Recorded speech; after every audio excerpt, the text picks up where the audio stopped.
ప్రభువును రక్షకుడైన యేసుక్రీస్తు పరిశుద్ధ కలిగిన నామములో ఈ ఆరాధనకు కూడి వచ్చిన మీ అందరికీ నా యొక్క హృదయపూర్వకమైన వందనాలండి. అందరికి వందనాలు. నిన్న ఆదివారం గాక అటు పోయిన ఆదివారం ఒక వాక్యాన్ని మీకు చెప్పాను. వినిన వాళ్ళు చెప్పండి, ఏ వాక్యం చెప్పాము?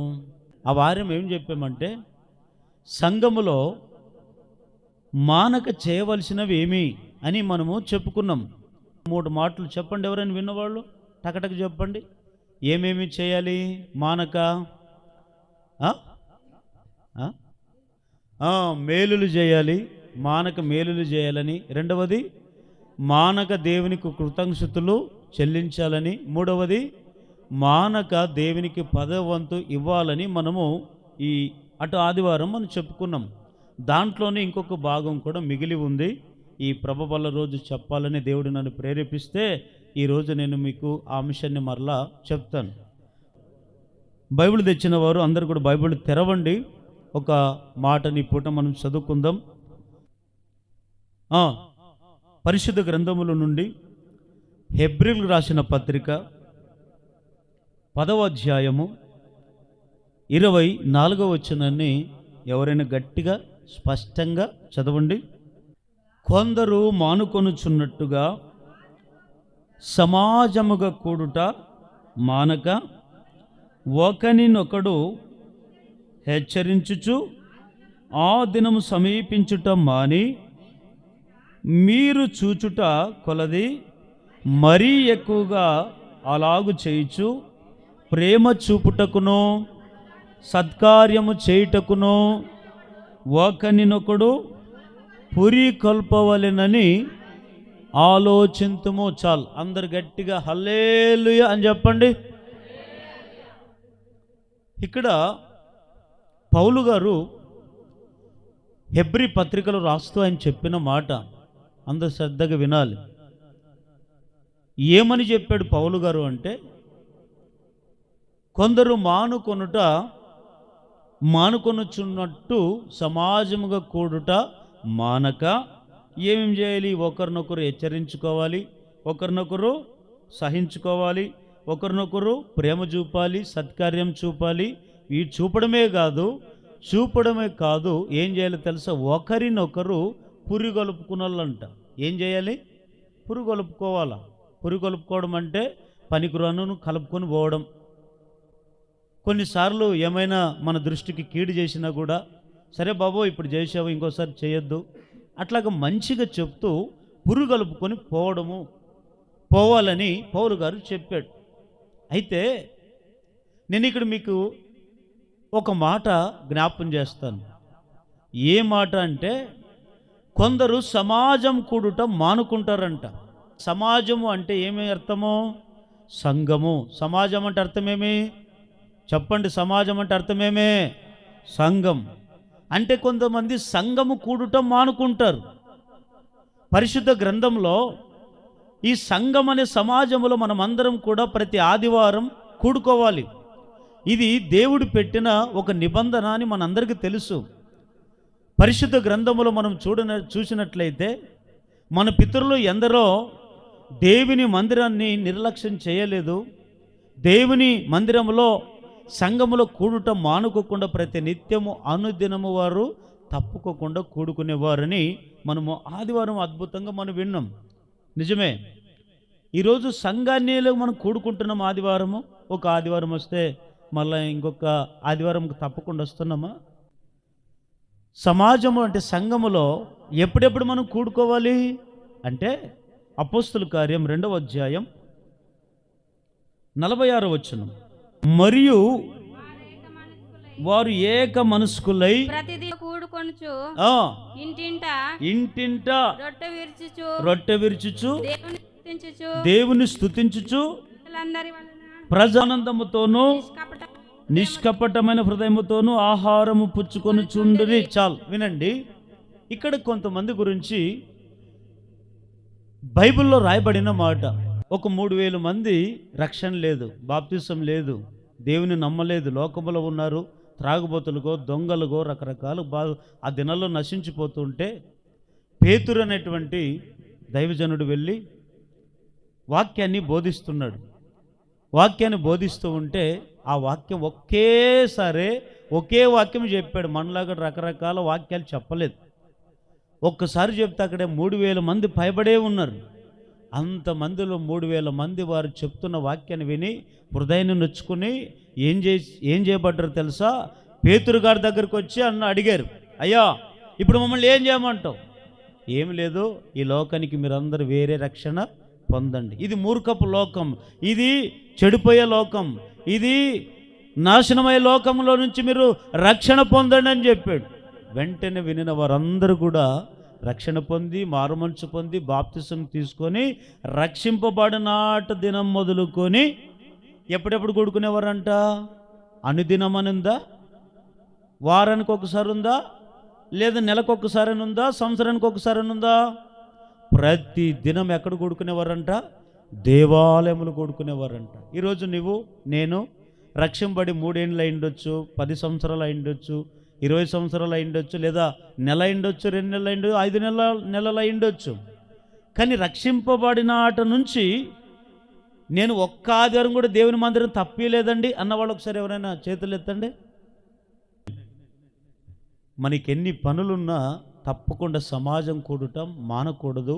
సమాజంలోని అంటే సంఘములో ప్రతి ఆదివారం మన మందిరం ఎక్కడుండాలి? దేవుని మందిరములో, సంఘములో మనం అందరం ఉండాలి. అందుకే ఈ మాట చెప్తున్నాడు పౌలు గారు. హెబ్రీయులకు రాస్తూ చెప్తున్నారు, ఇదిగో కొందరు మానుకుంటున్నారు సంఘాన్ని. ఎందుకు మానుకుంటున్నారు? మీరు బాప్తిసం పొందారు, రక్షింపబడ్డారు, దేవుని కొరకు కనిపెట్టుకొని జీవిస్తున్నారు. కొందరు ఎందుకు మానుకుంటున్నారు మందిరాన్ని, సంఘాన్ని? మీరు మానుకోకూడదు. ప్రతి నిత్యము సంఘములో మానక కూడుకోవడమే కాదు, ఒకరినొకరు హెచ్చరించుకోవాలి, ఒకరినొకరు ప్రేమ చూపించుకోవాలి, ఒకరు సత్కారం చేసుకోవాలి, ఒకరినొకరు ఘనపరచుకోవాలి, ఒకరినొకరు పురి కలుపుకున్నాలు. కానీ ఒకరినొకరు కక్షలతో ఉండకూడదు, ఒకరినొకరు భేదాలతో ఉండకూడదు, ఒకరికొకరు కోపాలతో ఉండకూడదు, ఒకరంటే ఒకరు పడుకోకుండా సంఘంలో ఉండకూడదు, ఒకరినొకరు పురుగొలుపుకొని ఉండమని చెప్పాడు. అయితే నేను అంశంలోకి వెళుతానండి. ఇక్కడ మానక అనే మాట చూస్తాం కదా. ఈరోజు అంశం పేరేమిటంటే సంఘములో మానుకొనవలసినవి అనే అంశం మీద ఇప్పుడు చెప్తాను. పోయిన ఆదివారం ఏం చెప్పుకున్నాము? సంఘములో మానక చేయవాలని చెప్పాను. ఈ వారం ఏమిటంటే సంఘములో ఏమేం మానుకోవాలి, ఏం మానుకుంటే మన జీవితాలు బాగుపడతాయి, ఏం మానుకుంటే మన జీవితాలు దేవునిలో ప్రకాశింపబడతాయో ఒక 3 మాటలు చెప్పి నేను ముగిస్తాను. మొదటి మాట, హెజ్కేలు గ్రంథము 37వ అధ్యాయము 23వ వచనం. వారిని ఏకజనముగా చేసి వారికందరికీ ఒక రాజుని నియమించెదను, తమ విగ్రహములు వలనే గాని తాము చేసి ఉన్న హేయ క్రియల వలనే గాని ఏ అతిక్ర క్రియ వలన గాని వారిక మీదట తమ్మును అపవిత్రపరచుకొనరు. ఈ మాట బాగా వినండి, నోటెడ్ చేసుకోండి. తాము నివసించిన చోట్లన్నిటిలో వారు మానక పాపములు ఇక చేయకుండా వారిని రక్షించి వారిని పవిత్రపరిచెదను. అప్పుడు వారు నా జనులగుదురు, నేను వారి దేవుడినై ఉందును. హల్లెలూయా చెప్పండి, గట్టిగా హల్లెలూయా చెప్పండి. సంఘములో మానుకోవాల్సినటువంటి ఏమిటంటే పాపములు. చెప్పండి, మొట్టమొదటి మాట ఏం మానుకోవాలంటే మనం మొట్టమొదటిగా పాపాలు మానుకునండి. ఏంటి పాపాలంటే?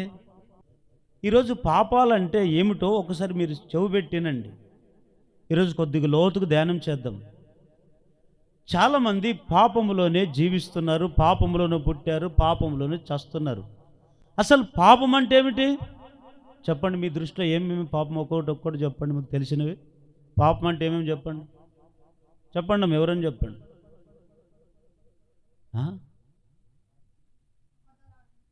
ఒకటి వాడు చూడండి, వాడిని చూసి నేర్చుకున్నాను.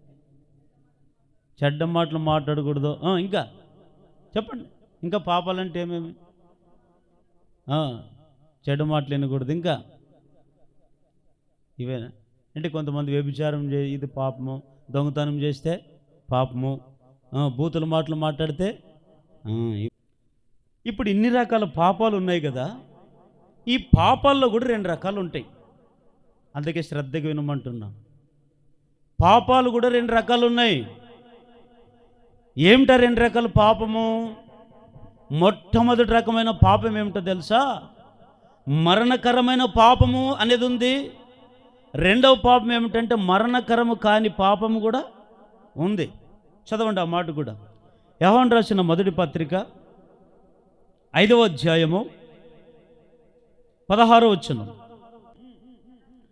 తన సహోదరుడు మరణకరము కాని పాపము చేయగా ఎవడైనను చూచిన ఎడల అతడు వేడుకొనును, అతనిని బట్టి దేవుడు మరణకరము కాని పాపము చేసిన వారికి జీవము దయచేయును. మరణకరమైన పాపము కలదు, అట్టి దాని గూర్చి వేడుకొనవలనని నేను చెప్పట్లేదు. సకల దుర్నీతియు పాపము, అయితే మరణకరము పాపము కూడా. అందరు వినండి, తలలెత్తే నన్ను చూడండి. ఇక్కడ యోహాను గారు ఏమంటాడు పత్రికలో అంటే, ఈయన 2 రకాల పాపాల గురించి చెప్పాడు. ఏమిటి పాపాలు? 2 రకాల పాపాలంటే, ఒకటి మరణకరమైన పాపం అంట. ఏ పాపం ఇది చెప్పండి? ఏ పాపం ఇది? మరణకరమైన పాపం. ఏంటి మరణకరమైన పాపం అంటే? తెలిసి తెలిసి తెలిసి తెలిసి తెలిసి తెలిసి తెలిసి తెలిసి చేసేదాన్నే మరణకరమైన. అంటే ఈ పాపం చేసిన వారికి ఏమొస్తుంది తెలుసా? మరణం వస్తుంది. ఏ మరణం అది? మొదటి మరణమా, రెండవ మరణమా? మొదటి మరణం వస్తుంది, రెండవ మరణం వస్తుందా? రెండవ మరణం. మొదటి మరణం ఈ సజీలుగా ఉన్న ఈ శరీరానికి కూడా ఒక మరణం ఉంది. యాక్సిడెంట్లోనో, లేకపోతే రోగం వచ్చో, లేకపోతే ఇంకోటి అయ్యో ఏదో ఒక రోజు చస్తాం. చస్తే ఆత్మ మనములు వదిలిపోతుంది, దేహం మాత్రం భూమి మీద ఉంటుంది. ఈ దేహాన్ని తీసుకొని అందరూ ఏడ్చుకుంటూ పోయి పరదేశులమో అని పాడుకంట ఏం చేస్తాం? ఈ దేహాన్ని మన్నైనది వెనుకటి వలె మట్టికి చేరును. ఏం చేస్తుంది ఈ దేహము? ఈ దేహాన్ని భూమిలో. కానీ ఇది పెద్ద విషయం కాదు. ఈ మరణానికి భయపడొద్దండి. ఈ సాధారణమైన మరణానికి ఎవరు భయపడాల్సిన అవసరం లేదు. నీకు రోగం వచ్చినా నువ్వు చస్తానన్నా భయపడొద్దు.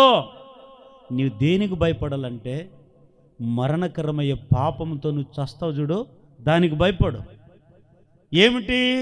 ఈ శరీరానికి ఒక మరణం ఉంటే ఆత్మకు కూడా ఒక మరణం ఉంది. ఇప్పుడు మనందరిలో ఆత్మ ఉందా లేదా? ఉందా లేదా? ఆత్మ ఉన్న దానికి పాటలు పాడుతున్నాం, ఆత్మ ఉన్న దానికి మాట్లాడుతున్నాం, ఆత్మ ఉన్న దానికి ఒకరినొకరు చూసుకుంటున్నాం, ఆత్మ ఉన్న దానికి ఒకరిని పలకరించుకుంటున్నాం, ఆత్మ ఉన్నందుకే దేవుని ఘనపరుస్తున్నాం. మరి ఈ ఆత్మ లేకపోతే నేను మాట్లాడతానా? ఈ ఆత్మ లేకపోతే మీరు బ్రతుకుతారా? కాదు కదా. అయితే ఈ ఆత్మకు కూడా చావు ఉంది. ఈ ఆత్మను ఏం చేస్తారంటే కొంతమంది పాపంతో, అందుకే దేవుడు ఎందుకు వచ్చాడు తెలుసు ఈ లోకానికి? నేను నీతిమంతుల కొరకు రాలేదు, పాపుల కొరకే. అసలు వాక్యం ఎవరికంటే పాపులకే. ఎవరైతే ఇంకా పాపము పాపము పాపమని వెంటాడుతూ పాపములో చిక్కుకొని పోతారో అట్లాంటి వాళ్ళకి వాక్యం. ఈ పాపం కూడా మొదటి రకం ఏమిటంటే మరణకరమైన పాపం అండి. ఒక సహోదరి యూట్యూబ్లో సాక్ష్యం చెప్తుంటే విన్నాను. తన భర్త గురించి చెప్పిందండి. ఏమని చెప్పింది తెలుసా? అయ్యా, నేనైతే అన్యురాలిని, నా భర్త అయితే మొదటి నుంచి క్రైస్తవుడు. మా అమ్మమ్మ నాయన క్రైస్తవుడికైతే బాగుంటుందని చెప్పి నేను మారాలని చెప్పి ఆయనకి ఇచ్చారు, పెళ్లి చేశారు. కానీ ఆయన నన్ను చేసుకున్నట్టు మొదలుకొని నేనైతే దేవునిలో మరింతగా అభివృద్ధి పొందుతూ ఎక్కడ పాపం చేయకుండా అభివృద్ధి పొందుకుంటూ వచ్చాను. కానీ నా భర్త పుట్టుకతో కూడా క్రైస్తవుడని చెప్పుకొని కూడా చాలా పాపంలో పడిపోయి తెలిసి తెలిసి తెలిసి తెలిసి కూడా పాపంలో పడిపోయి ఆఖరికి ఆయనకు వచ్చింది ఏమిటో తెలుసా? పాపం వలన వచ్చి జీతము మరణం అనేది. ఏం తెచ్చుకొని తెలుసా? తెలిసి తెలిసి ఏం పాపం చేశాడంటే రకరకాల ఇంక సిగరెట్లు, వీడిలు, తనకి అలవాట్లు. ఈ అలవాట్లు లేదనడానికి లేదండి, అన్ని అలవాట్లు. ఈ అలవాట్లు కూడా అందరి ముందు చేసేవాడు కాదంట, రహస్యంగా చేసేవాడు, ఎవరు చూడుకోకుండా. ఆఖరికి తన శరీరం ఏమైపోయిందో తెలుసండి? ఆఖరికి HIV ఎయిడ్స్ వచ్చి ఏమండి క్యాన్సర్ తెచ్చుకొని, నానా రకాల ఏమండి వ్యాధి తెచ్చుకొని, 4-5 రకాల వ్యాధి తెచ్చుకొని, ఆఖరికి నిండు 50 సంవత్సరాలు దాటిందో లేదో కానీ ఆ 50 సంవత్సరాల లోపలే ఇంకా చచ్చిపోయాడంటండి. అప్పటికే తన భర్త గురించి తల్లిదండ్రులకు చెప్పింది, అత్త అందరికీ చెప్పినా కూడా ఆఖరికి భార్య కన్నీళ్ళతో కాళ్ళు పట్టుకొని కూడా అడుక్కోకున్నా కూడా ఆయన మాట వినలేదంటండి. కానీ భార్యకు తెలిస్తే ఆఖరికి ఆ మాట ఏం చెప్తుంది తెలుసు సంఘములో? ఆమె భర్త చచ్చిపోయిందని బాధతో చెప్పట్లేదు, సంఘములో సాక్ష్యం, నా భర్తలాగా జీవితం మీ జీవితాలు కాకూడదని సాక్ష్యం చెప్పింది. అది నిజమైన సాక్ష్యాలు. ఈరోజు సాక్ష్యాలు అంటే ఏం చెప్తాము? దేవుడు నన్ను కడుపు నొప్పి బాగు చేశాడు, తలనొప్పి బాగు చేశాడు, కాళ్ళు నొప్పులు, ఈ సాక్ష్యాలు చెప్తాం మనం. ఇది కాదు అసలైన సాక్ష్యం. నీ జీవితం ఎంతవరకు దేవునికి ఇచ్చావు. అయితే ఆయన 50 సంవత్సరాలు ఎందుకు చచ్చిపోయాడో? మరణకరమైన పాపములు పడిపోయి. కానీ మరణకరం కూడా పాపం కూడా ఒకటి ఉంది కదా. ఇదేమిటంటే తెలుసో తెలియక అనేది కాదు, కానీ తెలియక చేసిన దాన్నే మరణకరం కానీ పాపం. ఈరోజు చాలామంది ఉన్నారు, అయ్యా తెలియక చేశానండి, సార్ తెలియక చేశానండి, దైవజనుడా తెలియక చేశానయ్యా. ఇట్లా దాన్ని ఎవరైనా అలాంటి పాపములో ఉండి దేవుని దగ్గరికి వచ్చి, ప్రభువా నా పాపాన్ని క్షమించు నాయనా అడుక్కొని దాన్ని విడిచిపెడితే తప్పకుండా పాపాన్ని క్షమిస్తాడు. కానీ ఎట్లాంటి పాపను క్షమించాడు దేవుడు అంటే, నువ్వు తెలిసి చేస్తావు చూడు. ఇది తెలిసే సిగరెట్ తాగలేదని తెలిసే, మందు తాగరాదని తెలిసే, వ్యభిచారం చేయకూడదని తెలిసే, ఇంక వాళ్ళతో వీళ్ళతో ఇట్లా మాట్లాడుకో అన్నీ తెలిసి కూడా నువ్వు పాపం చేస్తావు చూడు, దాన్ని అంటారు మరణకరమైన పాపం. ఇక్కడ బైబిల్లో పరిశుద్ధ గ్రంథంలో కొంతమంది మనం ఎంత చేసింటామంటే పాపాలు చిన్నవే, మనం చేసే పెద్ద పాపాలు కాదు. మనకంటే తోపులు ఉన్నారు పాపాలు చేసిన వాళ్ళు బైబిల్లో ఉన్నారు లేదా? ఉన్నారు. అట్లాంటి వాళ్ళే వాళ్ళ జీవితాలు మార్చుకొని దేవుని దగ్గరికి వచ్చి ఇంక ఎంతకాలం ఈ బతుకుతామని చెప్పి పాపాల నుంచి విడుదల పొందుకున్న వాళ్ళు ఉన్నారు. ఈరోజు మనకందరికి దేవుడు ఎందుకు సమాధానం ఇవ్వట్లేదు తెలుసా? మనం చేసే ప్రార్థన ఎందుకు వినట్లేదు తెలుసా? ఎందుకు చెవులు మూసుకున్నాడు తెలుసా? ఎందుకు కళ్ళు మూసుకున్నాడు తెలుసా? ఎందుకు? చదవండి అన్నమాట. యెషయా గ్రంథం 59వ అధ్యాయము 2వ వచనం, మొదటి వచనం చదవండి. రక్షింపనేరక ఉండునట్లు యెహోవా హస్తము కురుచు కాలేదు, విననేరక ఉండునట్లు ఆయన చెవులు మందము కాలేదు. మీ దోషములు మీకును మీ దేవునికి అడ్డముగా వచ్చెను, మీ పాపములు ఆయన ముఖమునకు మీకు మరుగుపరచెను గనుక ఆయన ఆలకింపకున్నాడు. ఇప్పుడు ఎందుకు దేవుడు మన ప్రార్థన ఆలకించట్లేదా? అర్థమైందా లేదా? ఎందుకు ఆలకించట్లేదంటే వినండి.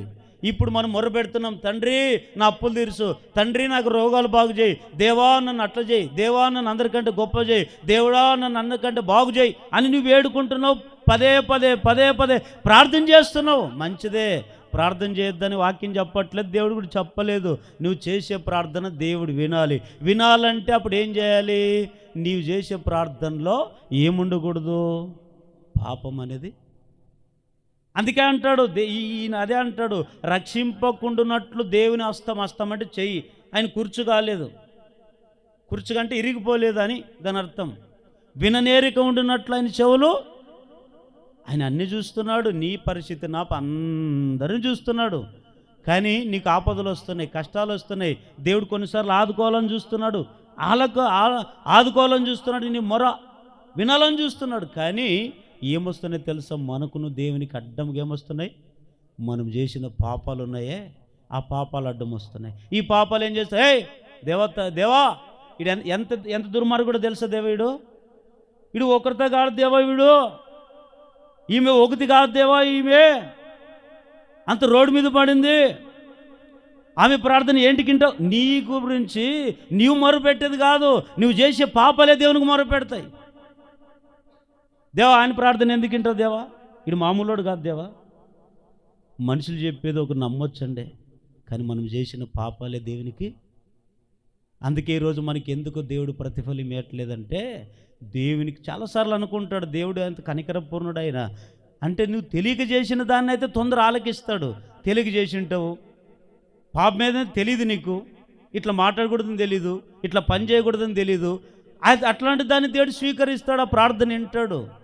కానీ నువ్వు తెలిసి ఇంకా పదే పదే అదే పాపములో ఉండి చేస్తావు చూడు, అట్లా నువ్వు ఎంత పాపంతో ఉండి దేవునికి ఎన్ని ఉపవాసం ఉండినా, నువ్వెంత ప్రార్థన చేసినా, దేవుని కొరకు ఎంత త్యాగం చేసినా, కానీ దేవుడు మాత్రం ఆయన నీ పట్ల ఏమి ఉత్తరం మౌనంగా ఉంటాడు. కారణం ఏమిటంటే మనకు దేవునికి మధ్యన ఏమొస్తున్నాయండి చెప్పండి, ఏమొస్తున్నాయి? పాపములు అడ్డం వస్తున్నాయి దేవుని బిడ్డల. ఈ పాపం అనేది కూడా అందుకే అంటాను, పాపాలు కూడా రెండు రకాలు ఉన్నాయి. ఒకటి మరణకరమైన పాపం, రెండవది మరణకరం. కానీ ఆ మరణకరమైన పాపం చేస్తే దేవుని పశ్చాత్తాపడిగితే క్షమిస్తాడు, నూతన పరుస్తాడు, మరలా నిన్ను బ్రతికిస్తాడు, మరలా ఆయన నిన్ను పరిశుద్ధపరుస్తాడు. అదే నువ్వు తెలిసి పాపములో నువ్వు ఉండగలిగితే ఒకరోజు ఆ పాపమే నిన్ను వెంటాడుతుంది. బైబిల్ అంటది, నీ పాపం నిన్ను పట్టుకుంటుంది. నన్ను ఎవరు పట్టుకోరులే, నన్ను ఎవరు చూడరులే, వాళ్ళు చూడరు, వీళ్ళు చూడరు అని చెప్పి మనం ఎన్నో పాపంలో పడిపోయి ఉండొచ్చండి. మనం ఎంత పాపంలో పడిపోయినా ఎవరు మనం పట్టుకోరు, ఎవరేమంటారు, ఎవరేమేం చేయరు, ఎవరి లైఫ్ వాళ్ళదే. కానీ ఒకరోజు గుర్తుపెట్టుకోండి, అదే పాపం మనల్ని పట్టుకుంటుంది, ప్రభు సన్నిధిలో నిలబెడుతుంది. నీ గురించి నేను చెప్పాల్సిన చెడ్డకు చెప్పాల్సిన అవసరం లేదు, నా గురించి నువ్వు చెడ్డకు చెప్పాల్సిన అవసరం లేదు. నా గురించి మనం చేసిన పాపాలే మన గురించి చెప్తాయి, దేవునికి చెప్తాయి. దేవా ఆయన ఇట్లా అంటాడు, ఆమె ఇట్లాంటిది, ఈయన ఇట్లా అంటాడు అని ఆ పాపాలు మొరుపెట్టినప్పుడు దేవుడు తన చెవులు మూసుకుంటాడు, కన్నులు మూసుకొని ఎంతవరకు చేస్తూ వచ్చి ఆఖరికి అట్లాంటి పాపంలో ఉన్నవారు ఆఖరికి నరకానికి దిగిపోతారు. అలాంటి శ్రమ, అలాంటి పాతాళం నుంచి దేవుడు మనం తప్పించునుగాక. ఈరోజు ప్రభు బల్లలో చేవేస్తున్నాం. ప్రభు బల్ల అంటేనే ఏదో ఒక మన ఇంట్లో దీని రొట్టె, ఏదో ద్రాక్షరసము, ఇది జ్యూస్ తాగినట్టు కాదు. ఇది ఈ నెలంతా ఆలోచించండి, ఎక్కడెక్కడ ఏమన్నా చేసి ఉంటామా, పశ్చాత్తపడండి, ప్రభుని అడిగి దాని గురించి మొర్రపెట్టినప్పుడు విడిచిపెట్టండి. పరిశుద్ధమైన మంచి మనసుతో మనం అలాగే తీసుకోగలిగితే అది నీకు మంచిది, మనందరికి మంచిది. ఒకవేళ రకరకాల పాపాలు ఉన్నాయి. ఉదాహరణకి మాట వినకపోవడం కూడా పాపమే, రోజు దేవునికి ప్రార్థన చేయకపోవడం కూడా పాపమే, క్రమక్రమంగా మందిరానికి రాకపోవడం కూడా పాపమే. బైబిల్లో రాయబడి ఉంది, ఆజ్ఞ అతిక్రమమే పాపం, ఆజ్ఞ అతిక్రమించడం కూడా పాపమే. రెండవది ఇంకా అక్కడ చూస్తే మన బైబిల్లో మేలైనది చేయి ఎరిగి ఉండి కూడా అలాగే చేయడానికి ఏం కలుగుతుందంట. ఇప్పుడు ఎవరో మన ఇంటికి ఒక ఆయన వచ్చాడు, మన స్నేహితుడో బంధువో ఎవరో ఒకరు వచ్చారు, అన్నా ఆకలిస్తుందన్నా, కొద్దిగా అన్నం పెట్టన్నా, అన్నా ఇంట్లో తినడానికి ఏమి లేదన్నా అని వచ్చారు మన ఇంటికి. మనం ఏం చేయాలి? మనతో ఉన్నది, మన ఇంట్లో ఉన్నదాన్ని మనం తీసుకొని, అది తెలిసే ఈ వ్యక్తికి మేలు చేయాలనేది తెలిసే మనకు, తెలిసి కూడా మనం ఏం చేస్తాము, ఆ వ్యక్తికి మేలు ఈయనకి పెట్టు అట్లా అనుకొని ఇట్లా భేదాలు పెట్టుకుంటాం. భేదాలు పెట్టుకున్న తర్వాత ఏమైపోతుందో తెలుసండి. అట్లాంటప్పుడు ఏమైతుందో తెలుసు, మనం తెలిసి కూడా ఆ వ్యక్తికి మనం చేతైనంత సహాయం చేయకపోవడం కూడా దీన్ని ఏమంటారు, పాపం అంటారు. ప్రార్థన చేయకపోవడం పాపం, దేవుని సన్నిధి క్రమంగా ఉండకపోవడం పాపం, ఇతరుల మీద అబద్ధ సాక్ష్యాలు చెప్పడం కూడా పాపమే, ఇతరుల మీద లేనిపోను నేరాలు చెప్పడం కూడా పాపమే. ఇవన్నీ మాట్లాడడం, పోకిరి మాటలు మాట్లాడడం కూడా పెద్ద. కొంతమంది శరీరంతో పాపం చేస్తారు, ఇది కాదు. కొంతమంది నోటితో పాపం చేస్తారు. ఎట్లా చేస్తారు? నోటితో 24 గంటలు నోట్లో ఏముంటుంది, శుభవచనాలు ఉండవా నోట్లో, కల్లో కంపు, అది ఇంక అర్థమే కాదు. అది నోటికి తెరిస్తే బూతులు, నోటికి తెరిస్తే నాన్న రకాల మాటలే. ఇట్లా బూతులు మాట్లాడేదాన్ని కూడా ఏమంటారు తెలుసా? అందుకని సామెతల గ్రంథంలో ఏమంటుంది, తన నోటిని కాచుకున్నవాడు తన్ను కాపాడుకొను. తన నోటిని ఎవరైతే కాపాడుకోలేకపోతారో వారు పాపంలో పడిపోతారు. విస్తారమైన మాటల్లో ఏముంటుందంట చెప్పండి, విస్తారమైన మాటల్లో ఏముంటుందంట? దోషం అంటే పాపం చేస్తేనే దోషం వచ్చేది.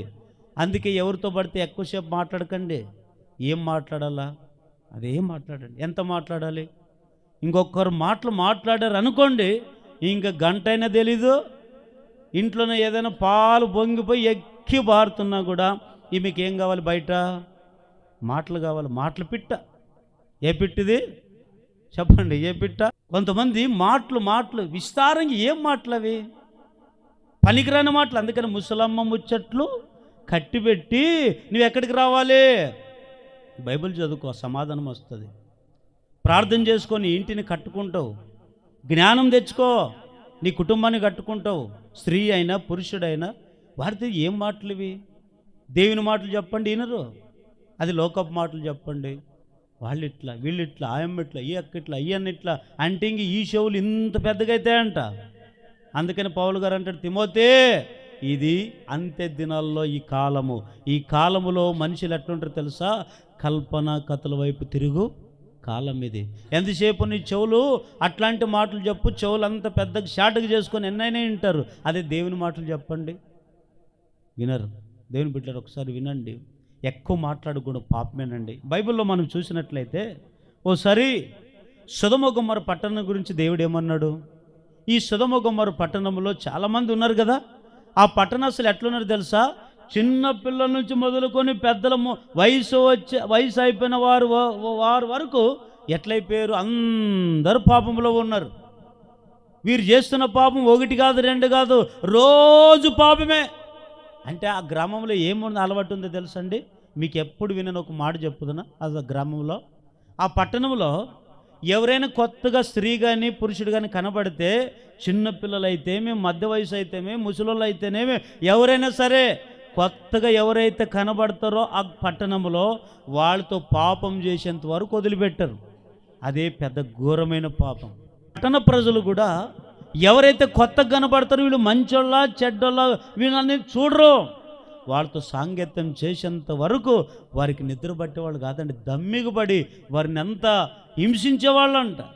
అందుకే దేవునికి ఎంతవరకు చూస్తాడు? కోపం వచ్చి అగ్ని ఆకాశం నుంచి కురిపించి ఆ పట్టణం లేకుండా నాశనం చేశాడు. నాశనం కావడానికి గల కారణం ఏమిటి? వారు చేస్తున్న ఘోరమైన యేసుక్రీస్తు వారి లోకానికి ఎందుకు వచ్చాడు తెలుసా? నీవు ఇంకా పాపములో ఉండకూడదు, శాపములో ఉండకూడదు, పాపములోనే పడిపోయి మరణకరమైన పాపములో ఉండకోకుండా నిన్ను నిత్యత్వాన్ని చేరడానికి ఆయన ఈ లోకానికి దిగి వచ్చాడు. హల్లెలూయా. అయితే నీవు ఇంకా పాపములోనే ఉన్నావా? ఇంకా పాపంలోనే జీవిస్తున్నావా? ఒకసారి మనం ఆలోచించండి. ఈ సొదొమ గొమొర్రా పట్టణం అంతా మార్చుకొని దేవునికి ప్రార్థన చేసి వారి పాపములన్నీ విడిచిపెట్టింటే దేవుడు వారి మీద కనికరం చూపేవాడేమో, వారిని నాశనం చేయకుండా కాపాడేవాడేమో. నినివే పట్టణ ప్రజలు కూడా పాపములో ఉన్నారు, వాళ్ళేమి ఇది కాదు, వాడు కూడా పాపములో ఉన్నారు. కానీ ఎప్పుడైతే సేవకుడిగా వెళ్ళి ప్రకటన చేశారో వారందరూ తన పాపములన్నీ కూడా ఒప్పుకొని విడిచిపెట్టి పరిశుద్ధంగా బ్రతికారు. అందుకే ఆ పట్టణాన్ని దేవుడు ఏం చేయలేదు? నాశనం చేయలేదు. మరి సొదొమ గొమొర్రా పట్టణం ఎందుకు నాశనం అయిందంటే పాపం వదిలిపెట్టలేదు. మత్తయి సువార్త 3వ అధ్యాయం 6వ వచనం. ఆ దినముల యందు ఎవరంట? బాప్తిసం ఇచ్చే యోహాను వచ్చి పరలోక రాజ్యము సమీపించినదని యూదయు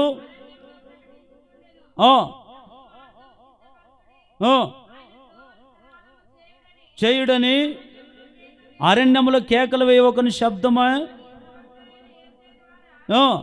చెప్పబడిన వాడు ఇతడే. 5వ వచనం చదవండి డైరెక్టర్గా. ఆ సమయమున యెరూషలేము వారును యూదా వారందరూ యోర్దాను ప్రాంతముల వారందరూ అతని యొద్దకు వచ్చి తమ పాపములు ఒప్పుకొనుచు యోర్దాను నదిలో అతని చేత బాప్తిసము పొందుచుండిరి. అతడు పరిశీలులోను సద్దుకాయలులోను అనేకులు బాప్తిసం పొందవచ్చుట చూచి, సర్ప సంతానమా, రాబో ఉగ్రతను తప్పించుకోవడానికి మీకు బుద్ధి చెప్పినవాడు ఎవడు? హల్లెలూయా చెప్పండి గట్టిగా, హల్లెలూయా. ఇక్కడ బాప్తిసం ఇచ్చే యోహాను ఏం చెప్తున్నాడు? అరణ్యాలు తిరిగి, ప్రజలరా, సర్ప సంతానమా. ఏ సంతానం ఇది? ఒకటి గుర్తుపెట్టుకోండి, మారు మనసు పొందిన వాళ్ళంతా ఎవరు సంతానమో? సర్ప సంతానం. సర్ప సంతానం అంటే సైతాను కానీ సంతానం. అట్లాంటి వాళ్ళకి చెప్తున్నాడు, ఇంకా నువ్వు మారు మనసు పొందలేదా? పొందండి, దేవుని రాజ్యం సమీపించింది. ఇంకా ఎంతవరకు వ్యభిచారంలో ఉంటారు, ఎంతవరకు దొంగతనంలో ఉంటారు, ఎంతవరకు త్రాగుడు వ్యసనంలో ఉంటారు, ఎంతవరకు పోకిరిగాళ్ళకు బతుకుతున్నారు, ఎంతవరకు ఇంకా ఇష్టానుసారంగా బతుకుతున్నారు లోకంలో, మీరందరూ మారు మనసు పొందండి. యోహాను అరుస్తూ ఉంటే, అరణ్యములు కేకలు వేస్తుంటే, కానీ అక్కడ చూడండి, అందరూ వారి పాపములన్నీ ఒప్పుకొనుచు యొర్దాను నదికి వచ్చి ఏం పొందారో. ఈరోజు కొంతమంది ఎందుకు బాప్తిసం పొందుతారో నాకు అర్థం కాదు. అరే, ఒకటి గుర్తుపెట్టుకుందాం, మనం ఇంకా మారకపోతే బాప్తిసం తీసుకోకండి. మారి పరిశుద్ధంగా బ్రతికి నోటిని శరీరాన్ని అన్నిని కట్టుకొని ఉండేటట్లుంటే బాప్తిసం తీసుకోండి. భర్తను నమ్మించాలనో, భార్యను నమ్మించాలనో, సేవకుని నమ్మించాలనో, ఎవరో మనల్ని మెచ్చుకోవాలనో, ఎవరో నీతిమంతులుగా అయిపోయారని ఈ మెప్పు కొరకొద్దు. నిలబడేటట్లుంటే బాప్తిసం తీసుకునండి, నిలబడేటట్లుంటే మారు మనసు పొందండి. అంతేగాని బాప్తిసం తీసుకొని కూడా ఇంకా మనము పాపములో ఉంటారు కొంతమంది. బాప్తిసం ఎందుకు తీసుకున్నారో అర్థం కాదు. బాప్తిసం తీసుకున్నారు, నోటి మాట మానుకోలే. బాప్తిసం తీసుకున్నావు, ఇంకా పాపం మానుకోలే. బాప్తిసం తీసుకున్నావు, మందిరానికి వస్తున్నావు, అన్నీ చేస్తున్నావు, కానీ పాపాన్ని కానీ అట్లొద్దండి. ఈ బాప్తిసం ఇచ్చే యోహాను అందరికి అరణ్యంలో కేకలు వేస్తూ చెబుతూ ఉంటే, అందరూ వచ్చి పాపాలు ఒప్పుకుంటే ఏం పొందారు? బాప్తిసం పొంది రక్షింపబడ్డారు. ఆనాటి మొదలుకొని వారు పరిశుద్ధంగా బ్రతకడం మొదలుపెట్టారు. గట్టిగా హల్లెలూయా చెప్పండి. అంటే వీరందరూ కూడా ఏం మానుకున్నారు?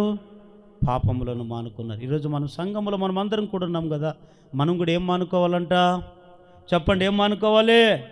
కొంతమంది అలవాటు పడి ఉంటారండి, చిన్న పాపమే కదా, చిన్న తప్పులే, ఇది చిన్నదే అంటుంటారు. అదే చిన్నది ఏమవుతుంది? అదే రేపు పొద్దున నీకు ఉరితాడదిస్తుంది. జాగ్రత్త. ఈ బాప్తిసం ఇచ్చే యోహాను ఎప్పుడైతే అరణ్యములో కేకలు వేసి చెప్పాడో, పాపులందరూ వచ్చి మారు మనసు పొంది బాప్తిసం తీసుకొని రక్షింపడ్డారు.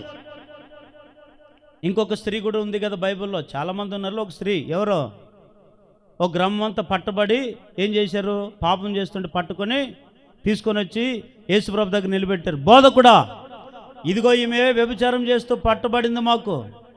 మరి మోసే ధర్మశాస్త్రం ప్రకారము ఇట్లాంటి పాపాత్మను రాళ్ళతో కొట్టి చంపమని మోసే ధర్మశాస్త్రం మోసే మాకు ఆజ్ఞాపించాడు కదా, మరి ఇప్పుడు నువ్వు ఏం చెప్తావు? మనట్ల వాళ్ళు అయితే చంపండి, కొట్టండి, ఆ కేసులు పెట్టు, ఇది పెట్టు, కోర్టు అంటాము. కానీ ఆ దినాల్లో యేసు ప్రభు ఆ గ్రామ ప్రజలందరూ చిన్నవాళ్ళ నుంచి పెద్దల వరకు ఏం పట్టుకొచ్చారు? ఒక చేతిలో కర్రలు, ఒక చేతిలో రాళ్ళు, ఎంత బలడ్డిలాగా వచ్చారు కదా. వచ్చి నిలబెట్టి చూస్తే యేసు ప్రభుని అడిగారు, శోధించుచు నేరం మోపాలని అడిగారంట. నువ్వేం చెప్తావు? మీకు ఇట్లాంటి పాపం చేస్తే మరి చంపాలని ఉంది కదా బైబిల్లో, మరి చంపదమా? యేసయ్య అన్నాడు, వారు మాటలు వింటుంటేనే కిందకు నేలకు వంగి రాస్తూ ఉన్నాడు. ఈ రాత ఏమిటో తెలుసా? మనిషి జీవిత విధానాన్ని బ్రతికి రాత రాస్తాడు. రాసి ఈ ప్రజలు ఊకే ఉన్నారా? మరలేచి మేము పెద్ద పోటుగల నీతిమంతులు అన్నట్లుగా ఏం చేస్తే తెలుసా? బోధకుడా చెప్పు, ఏమనవే చెప్పు, ఏం చెప్తావు దీనికి న్యాయము? అప్పుడు యేసయ్య అంటారు, మీలో పాపం లేనివాడు మొట్టమొదటి మీ మీద రాయివేయండి. అప్పుడు మనునేత్ర వెలిగింపబడ్డే వాళ్ళకి అనుకున్న, రేయ్ నిజమే కదరా, మనం కూడా పాపాత్మలే కదరా, మనం కూడా పాపంలో ఉన్నాం కదరా. బైబిల్ అంటుంది, నీతిమంతుడు ఒక్కడును లేడు, అందరు త్రోవ తప్పి పనికి పాపములు పడిపోయి దేవుని మహిమను అనుగ్రహించలేకపోతున్నాం. కానీ ఇక్కడ ఒక విచిత్రమైన మాట ఏమిటంటే, యేసుప్రభు ఎప్పుడైతే ఆ మాట అన్నాడు ఒక్కడు కనపడలేదు, ఇంక అందరు గ్రామంలోకి వెళ్ళిపోయారు. అప్పుడు యేసుప్రభు నేల మీద వంగి రాస్తున్నది చూసి లేచి ఆమె చూస్తూ అంటాడు, అమ్మా ఎవరు నేను శిక్షించలేదా?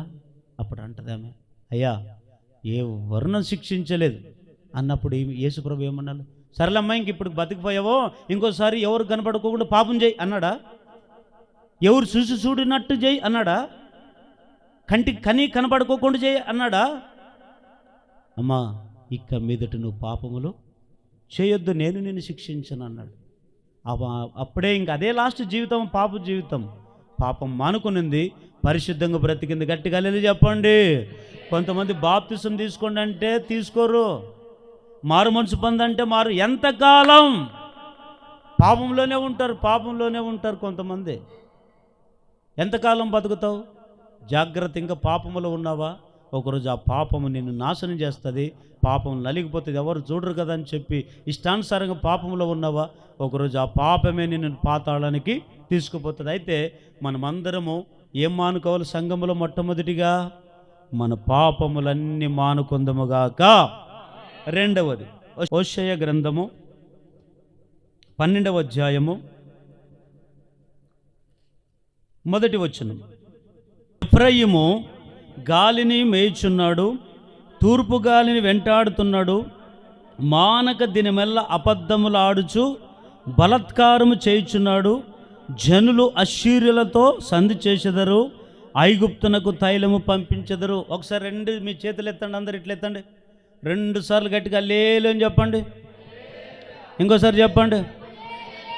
వినండి. ఒకటి ఏం మానుకోవాలి? పాపములు మానుకోవాలి. రెండవది ఏం మానుకోవాలి?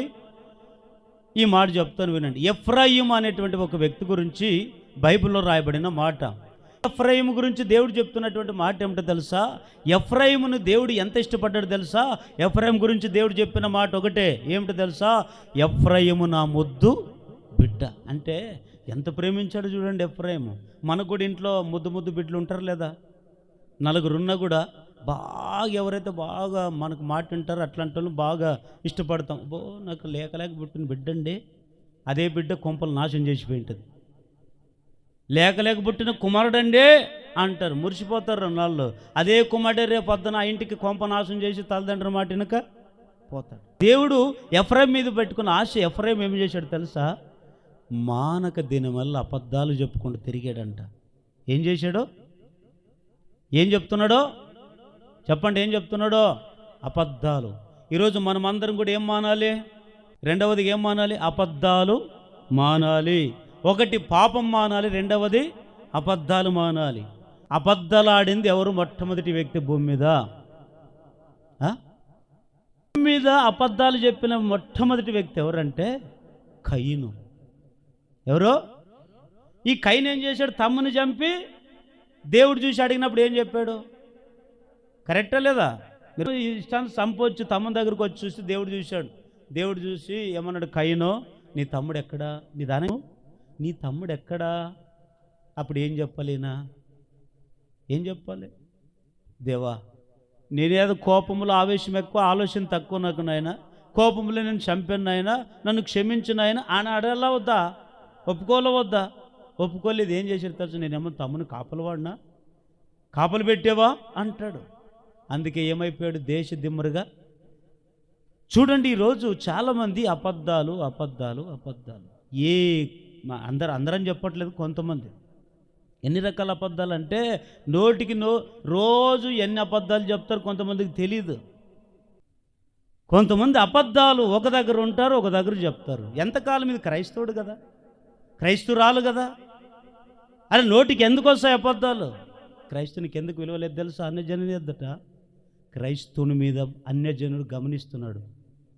ఇడు సేవకుడు, ఇడు క్రైస్తవుడు, మందిరానికి వెళ్తున్నాడు, అబద్ధాలు మానుకున్నాడా? తాగుడు మానాడా?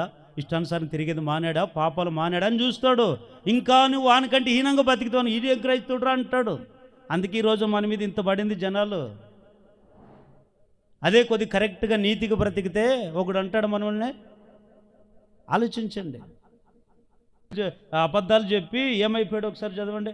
2వ దినవృత్తాంతాల గ్రంథము 18వ అధ్యాయము 15, 16. యెహో జీవము తోడు, నా దేవుడు సెలవిచ్చినదేదో దానినే ప్రవచింతునని చెప్పెను. అతడు రాజు నొద్దకు రాగా రాజు అతన్ని చూచి, మీకాయా, యుద్ధమునకు రామోతిల్ గదునకు మేము పౌదుమా మానుదుమా అని అడగగా అతడు పోయి జయించుడి, వారు మీ చేతికి అప్పగింపబడుదురనెను.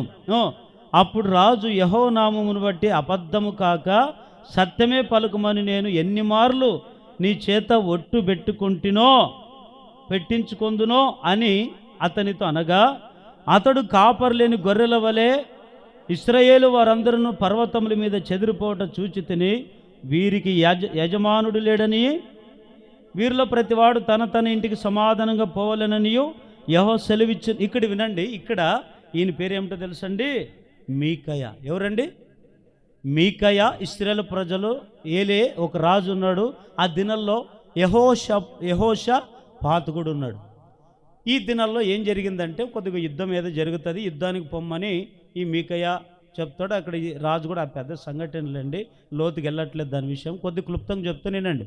ఆ మీకయ యుద్ధానికి వెళ్ళినప్పుడు ఇది చెప్తాడు. ఈయన మీకయ ఏమంటాడంటే, రాజా నేను ముందే చెప్పాను రాజా, యెహోవా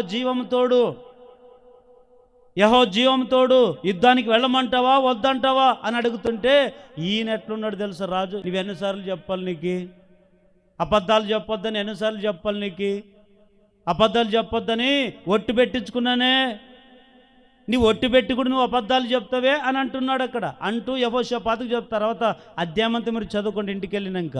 అయితే ఇక్కడ నేను మీకు చెప్పే పాయింట్ ఏమిటో తెలుసా, ఈ మీకయ అనేటువంటి వ్యక్తి ఏం చేశాడు తెలుసా, ఒట్టు పెట్టుకొని మరి. అట్లాంటి వాళ్ళు జాగ్రత్తగా వినండి. ఎవరైతే నోటికి టక్కని దాని మీద ఒట్టు దీని మీద ఒట్టు అంటారో వాళ్ళే అసలైన అబద్ధికులు అవుతారు.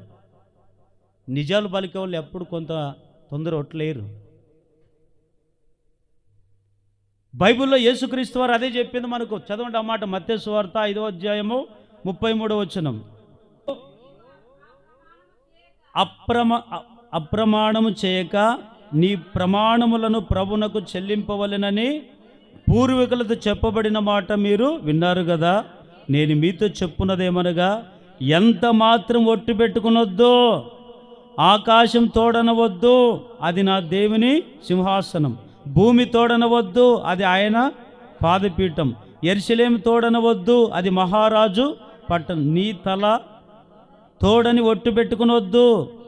నీవు ఒక వెంట్రుక తెలపుగా కానీ నలుపుగా కానీ చేయలేవు. మీ మాట అవునంటే అవును, కాదంటే కాదని ఉండవలెను.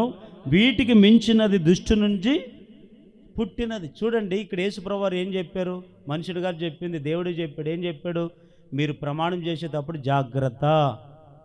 అందరు వినండి, గట్టిగా హల్లెలూయా చెప్పండి. మీరు ప్రమాణం చేసేటప్పుడు జాగ్రత్త. ఏం జాగ్రత్తలు చెప్పాడు దేవుడు అంటే, మీరు ప్రమాణం చేసేటప్పుడు భూమి తోడనవద్దు, ఆకాశం తోడు అనవద్దు, నీ తల మీద ఒట్టేసుకుని మరి చెప్పొద్దు. ఎందుకు చెప్పొద్దు అంటే, నీ తలలో ఉన్న వెంట్రుక నలుపు కానీ తెలుపు కానీ చేయలేవు. ఎందుకు ఒట్టేద్దు అంటాడంటే, ఒట్టేసి కొంతమంది మనుషులు నమ్మించాలని ఒట్టేస్తుంటారు, కానీ అయినా నమ్మబుద్ధి కాదు కొంతమందిని. ఎందుకో అంటే అబద్ధాలు కలవడు పడిన వాళ్ళు ఎట్లుంటారంటే ఎప్పుడు ఇంకా అబద్ధాలు. ఒక సంఘటన చెప్పుదనా. ఒకసారంట తండ్రి కుమారుడు పొలానికి వెళ్ళారంట. పొలానికి వెళ్ళి ఈ తండ్రి కుమారుడు పొలానికి వెళితే తండ్రి ఏమో పొలం పని చేసుకుంటూ నీళ్ళు కడుతూ ఉన్నాడంట. ఆ మొక్కలకి నీళ్ళు కడుతుంటే ఈ కుమారుడు శాడిస్తాడు కదా, పెళ్లి చేస్తాడు. ఆ తండ్రి కాడ పని చేయకుండా లోపలికి కొద్ది దూరం వెళ్ళి చెట్లు కొద్ది దాక్కొని ఏం చెప్తున్నాడంట, నాయనో ఓ నాయనా పులి వచ్చింది నాయనా అన్నాడంట. తండ్రిని భయపెట్టిలని, యాడున్నావురా రే అని ఈ తండ్రి బాధ. పులి వచ్చింది నాయనా, పులి వచ్చింది అని అరుస్తే నిజంగా వచ్చిందో మనకు ఈయనకేం తెలుసు. వెళ్ళి చూస్తే అప్పుడు వచ్చి లేదు నాయన నేను భయపెట్టాలని అన్నాడంట. రే ఎంత భయపడండి రా నాయన, నువ్వు ఉండేది ఒకే కొడుకు నాయన అని చెప్పాడంట. సరేలే అక్కడికి సరిపోతుంది కదా, ఈయన పని ఈయన చూసుకుంటే మరి ఇంక ఈయన తుంటాడు కదా. ఇంకోసారి రెండోసారి భయపెడదామని, నాయనో పులి వచ్చింది నాయనా, పులి వచ్చింది, సింహం వచ్చింది నాయన అన్నాడంట. ఈ నిజంగా వచ్చిందో వీడు ఇట్లా అరుస్తున్నాడని చెప్పి రే ఎక్కడ్రా వెళ్ళి చూస్తే మరి అంటాడంట, లేదు నాయన మరీ రెండోసారి భయపెట్టిద్దామని అన్నాడంట. రే ఎందుకు భయపడతావు రే, నీకు దండం పెడతారా రే, మంచిగా వచ్చిన పని చేసుకుని పోదాంరా. లేదు. మూడోసారి ఏం జరిగిందో తెలుసా, మూడోసారి ఏం చేశాడు తెలుసా, నిజమైన పూలు వచ్చి ఆయన పట్టుకుంటే, నాయనా పూలు వచ్చింది, నాయనా సింహం వచ్చింది, నాయనా నన్ను చంపుతుంది. ఎంత అరిసినా నీవు ఉద్రోడు లేరా, నీవు అబద్ధులు లేరా, ఇంక నీతకు వచ్చి నువ్వు భయపెట్టానంటావు అన్నాడంట. కాసేపు అరిచి అరుపు బంద్ అయిపోయింది. అరిచి బంద్ అయిపోయిందని పోయి చూస్తే నిజంగా సింహము. అంటే అబద్ధాలు ఆడితే ఎంత నష్టం జరుగుతుంది చూడండి. నోటి మాట కూడా మనం అబద్ధాలు ఆడకూడదు. బైబిల్ అంటుంది ఒక్క నిజం చెప్పి మీరు వివాహాలు చేయండి, ఒక్క నిజం చెప్పి మనసును మార్చండి, ఒక్క నిజం చెప్పి ఒక వ్యక్తిని దేవుళ్ళలోకి నడిపించమని దేవుడు చెప్తే లోకమంతా ఏమైంది? 100 అబద్ధాలు ఆడైనా ఒక పెళ్లి చేయాలంట. పెళ్ళి అయినాక అది నుండి నూరేళ్ళు ఉంటుందా? దానికి వారిద్దరు నాశనం కావడానికి ఎవరు కారణం? వాళ్ళు కాదు. అబద్ధాలాడి పెళ్లి చేసేవే, అబద్ధాలు వారిని వీరిని కలిపేవే, అబద్ధాలాడి వారికి వీరికి టచింగ్ చేసేవే, అది ఎవరు పాపం? నువ్వు కట్టుకుంటావు. నువ్వు కట్టుకున్న పాపం నీ పిల్లల తరం శాపం అది. జాగ్రత్త అండి. ఎందుకు ఈ మాటలు ఇంత చెప్తున్నానంటే ఈరోజు చాలామంది అబద్ధాలు నోడు తెరిచి అబద్ధాలు. దేవుడు చెప్పిన మాట, ఆకాశం తోడని ఒట్టు పెట్టుకోవద్దు, భూమి తోడని ఒట్టు పెట్టుకోవద్దు, నీ తల మీద ఒట్టేసి మరి చెప్పొద్దు, పిల్లల మీద ఒట్టేసి చెప్పొద్దు, ఎవరి మీద ఒట్టేసి చెప్పొద్దు. ఎవరినో నమ్మించాలని, ఏమండి ఎవరినో ఏదో మన వైపు ఆకర్షించుకున్న అబద్ధాలు చెప్పి మనం ఎంత నీతిమంతులంటే వద్దు. తప్పు చేసావా? అవునండి, క్షమించండి, పశ్చాత్తపడి వదిలిపెట్టి మరల నూతన జీవితాన్ని ప్రారంభించండి. ఒకళ్ళు అబద్ధాలు ఆడావా? అవునండి, అబద్ధాలు చెప్పాను. ఇది యథార్థత. చూడండి, ఒక క్రైస్తులుగా మాదిరికరంగా ఉందాం. సంఘములో అబద్ధాలు చెప్పేది మనం మానుకోవాలి. మానుకోకుంటే ఏమవుతుందంట? అదే అయ్యేది. బైబిల్లో చదవండి ఒకసారి. యోహాను సువార్త 8వ అధ్యాయం 44వ వచనం. మీ తండ్రి యగు అపవాది సంబంధులు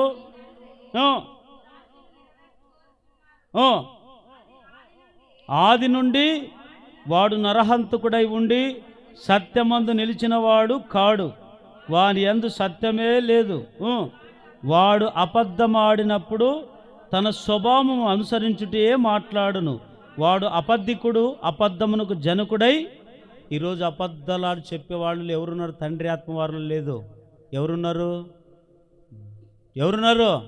సైతాన్ వాళ్ళు ప్రవేశించి అబద్ధాలు చెప్పేటట్లుగా పుట్టిస్తున్నాడు. అందుకే జీవితాలు నాశనం.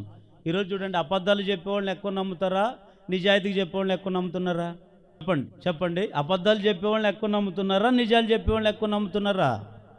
ఎందుకు అంటే అబద్ధం అంట ఇంట్లో కాలు అడుగుపెట్టే లోపల ప్రపంచమంతా తిరిగి వచ్చి ఉంటుందంట. సత్యం మాత్రం ఇంకా నిదానం. కానీ ఏదైనా ఒకరోజు సత్యం గెలుస్తుంది, నిజం స్తంభంలాగా నిలబడుతుంది. ఆ రోజు అబద్ధము తలదించుకొని ఈ నాలుక పండ్లు ఎక్కిరిస్తుందంట. తిని తిని తిని తిని తిని తిని పండ్లంతా బలిసిపోయింది, పండ్లు తెల్లగా ఉండవు, నిన్ను వార్త పండ్లు రాలి తట్లు కొట్టిస్తానని నాలుక అనిందంట. నాలుకంటే ఈ నాలుక ఊకినే ఉంటుందే? నాలుక పవర్ఫుల్ ఉంటుందే? పండ్లు పవర్ఫుల్ ఉంటుంది? చెప్పండి కదా. నాలుక జీవమరణాలు. నాలుక ఒక మనిషిని చంపాలన్నా నాలుకే, ఒక మనిషిని బ్రతికేయాలన్నా నాలుకే, ఒక మనిషిని ఉన్నది లేనట్టు లేనిది ఉన్నట్టని సృజించాలన్నా నాలుకేనండి. ఈ నాలుక దేవుడు పెట్టే ఏమండి ఇంత పొరపాటు చేసేయడం అనిపిస్తుంది అప్పుడప్పుడు. నాలుక ఉందని చెప్పి ఏదేదో చెప్తుంటారు. ఈ నాలుక ఏం చేసిందంట? ఈ పండ్లు అనిందంట, రే నువ్వు నాతో పోటీ పెట్టుకుంటావా? నిన్ను ఇట్లా కొరికి నీ నాలుగు 2 తుగుడాలు చేస్తానని అంటే పండ్లు నువ్వెట్లా తుగుడాలు చేస్తావో చూద్దామని చెప్పి ఈ నాలుగు ఉక్కునే ఉంటుందా? అట్లా పోయినమ్మా పెళ్ళిగానేమో పోయి ఒక్కో పిల్లలు ఎంతమంది అనిందంట. ఈ కోపం వచ్చి కాల్లో ఉంటుందే, ఏమి చెప్పు తీసుకొని పడాను కొట్టిందంట. నాకు పెళ్ళే కాలేదు, పిల్లలు ఎక్కడి నుంచి వస్తాడరా? అప్పుడు ఎన్ని పండ్లు రాలిపోయినాయి. అప్పుడు నాలుకని నాతో పెట్టుకుంటే ఇట్లా ఉంటుందని అనిందంట. కొంతమంది చూడండి, నిజంగా నాలుగుందని చెప్పి అబద్ధాలు మనం ఆడరదండి. దేవుని ఎదుట కానీ, సంఘం ఎదుట కానీ, సేవకుని ఎదుట కానీ, లోకం ఎదుట కానీ మన ప్రాణం పోతుందంటే కూడా మనం అబద్ధాలు మానకూడదు. నిజాలు చెప్పుదాం. అవునంటే అవునందం, లేదంటే లేదందం, యథార్థంగా బతుకుదాం. దేవుడు మనం మరింతగా దీవించునుగాక. ఇక్కడ అబ్రాము సంతతులు అబ్రాము సంతతి, అబ్రాము బిడ్డలము, అబ్రాము సంతతిమము అని చెప్పుకుంటున్నారు. కానీ వాళ్ళ ఏముంది? సత్యం లేదు, అబద్ధాలు ఉన్నాయి. ఈరోజు క్రైస్తవులని చెప్పుకుంటున్నాం, మనలో ఏమున్నాయి? అబద్ధాలు ఉన్నాయి. క్రైస్తవులని చెప్పుకుంటున్నాం కానీ మనలో ఏం మారలేదు? అబద్ధాలు మానలేదండి. అబద్ధాలు మానుకోలేదు. క్రైస్తవులని చెప్పుకోవడం కాదు, కానీ అబద్ధాలు మానుకొని పరిశుద్ధంగా మనం బ్రతకాలి. హల్లెలూయా. అపోస్తుల కార్యం 5వ అధ్యాయం 1, 2, 3, 4 వచనాలు మీరు తర్వాత చదువుకోండి. ఓ సంఘములో 2 భార్య భర్తలు ఉన్నారు. ఎవరిల్లో? అననీయ, చెప్పండి, అననీయ, సప్పిర ఇద్దరు ఉన్నారు. ఇద్దరు ఏం చేశారు తెలుసా? ఇద్దరు ఎట్లాంటి వాళ్ళు అంటే తోడు దొంగలు. చెప్పండి, ఎట్లాంటి వాళ్ళు? ఎట్లాంటి వాళ్ళు? తోడు దొంగలు. అంటే ఇంక ఇద్దరికి తెలిసే, వీళ్ళకి తెలిసింది, ఆమెకి ఈయన తెలిసి కూడా ఇద్దరికి తెలియరు. ఏం చేశారు? సంఘంలోనే ఉంటే అంటే ఒక పొలం ఉంటే పొలం అమ్ముకున్నారు. పొలం అమ్ముకున్నాక ఇప్పుడు మనం ఏమైనా అడుగుతాం, ఎంత పోయింది పొలము? 5 లక్షల, 10 లక్షల, 20 లక్షల అంటే కరెక్ట్ చెప్పాలి. కరెక్ట్ కాకుండా వీళ్ళు ఏం చేశారు తెలుసా? అననీయ సప్ఫీరా ఇద్దరు మాట్లాడుకొని ఏం చేశారు తెలుసా? అమ్మిన దాంట్లో ఇంత దాచిపెట్టుకొని ఇంత దేవునికి ఇవ్వడానికి వచ్చారంట. అప్పుడు ఆ పేతురు గారు అంటాడు, సేవకుడు, అననీయ నీ పొలం ఎంత అమ్ముకున్నారు? అయ్యో ఇట్లా 5 లక్షలకు అమ్ముకున్నాము, ₹1,00,000 దేవునికి ఇవ్వాలనుకున్నాము, 4 లక్షలు మేము పెట్టుకుని అనొచ్చు కదా, ఇది సత్యం. వాళ్ళు ఏం చేశారు? ఇంత దాచుకొని ఇంతకే అమ్ముకున్నాము అన్నారు, అబద్ధం చెప్పారు. అప్పుడు ఈ సేవకుడు మామూలు సేవకుడా? ఈ సేవకుడు అన్నాడు, అననీయ పరిశుద్ధాత్మను మోసపుచ్చడానికి సాతాను ఎందుకు నిన్ను ప్రేరేపించనని చెప్తూ నీవు మనుషులతో కాను దేవునితోనే అబద్ధము చెప్పితివి అని వెంటనే ప్రాణం విడిచి అక్కడ పడాను అనే మాట రాయబడింది. అక్కడెక్కడే కుప్పగులు చచ్చిపోయాడు. ఇంకా 3 గంటలప్పుడు వచ్చింది ఎవరో భార్య వచ్చి భార్యని అడిగాడు, ఏమ్మా మీ పొలం ఎంత కమ్ముకున్నారు? భార్య అన్న నిజం చెప్తుందా? భార్య కూడా నిజం చెప్పదు. ఇంతకేనండి, ఆమె కూడా ఎట్లా పడి ఇద్దరు చచ్చిపోయారు. ఏం ఆడినందుకు? అబద్ధాలు చెప్పినందుకు ఇద్దరు చచ్చిపోయారు. ఇద్దరు చచ్చిపోతే ఇద్దరిని ఒకే దగ్గర పాతి పెట్టారు. ఇప్పటికి యెరూషలేములో ఇద్దరిని అననీయ సప్ఫీరా ఇద్దరు పాతి పెట్టిన ఫోటోలు కూడా ఉన్నాయి. ఇప్పటికి సమాధులు కట్టబడ్డాయి అక్కడ. ఎందుకు ఈ మాటలు చెప్తున్నానంటే సంఘములు అబద్ధాలు చెప్పకూడదు. ఎవరు మనం అబద్ధాలు ఆడకూడదు. ఈ నోటి 4 అలవాటు పడి ఉంటే కదా, బైబిల్ రాయబడి ఉంటుంది. పుట్టుకతోనే అబద్ధాలు చెప్తారని బైబిల్ రాయబడింది. పుట్టుకతో వచ్చిన బుద్ధి రోజు మారాలని మార్చుకుంటారా? అట్లా మార్చుకునే వాళ్ళు ఉంటే దండేసి దండం పెట్టవచ్చు అంటే అట్లాంటి వాళ్ళకి. కానీ ఈరోజు కుటుంబాల్లోనైనా సంఘాలు ఎందుకు అలజడలు రేగుతున్నాయంటే అబద్ధాలు. మనుషుల మీద నమ్మకం లేదు. అబద్ధాలు ఆడి మనుషులు నమ్మాలంటే నమ్మే బుద్ధి కాదు ఈ దినాల్లో. జాగ్రత్తగా ఉండండి. అననీయ సప్ఫీరాలాగా మనం ఉండకూడదు, కయీనులాగా మనం ఉండకూడదు. మనం ఎట్లుండాలి తెలుసా? ఎఫెసీయులకు రాసిన పత్రిక 4వ అధ్యాయం 25వ వచనం, మనము ఒకరికొకరము ఏమై ఉన్నామంట? అవయవములై ఉన్నాము గనుక మీరు అబద్ధమాడుట మాని ప్రతివాడును ఏం మాట్లాడాలంటే ఇప్పుడు మనము సత్యం అంటే నిజమే మాట్లాడాలంటే ఏదైనా నిజమే. ఒకవేళ ఏదైనా నీ నాలుగుకి ఏమైనా దుడుకుందా ఒకసారి ప్రభుని అడుగు, ప్రభువా ఈ ప్రభువులో చేయేస్తాను ప్రభా, అనేక రకరకాల అబద్ధాలు చెప్పాను ఆయన, నన్ను క్షమించని అడగండి. దేవుడు మీ నోటిని నాలుకను పరిశుద్ధపరిచి సత్యం మాట్లాడే వారిగా తయారు చేయనుగాక. ఎన్ని మాటలు చెప్పానండి?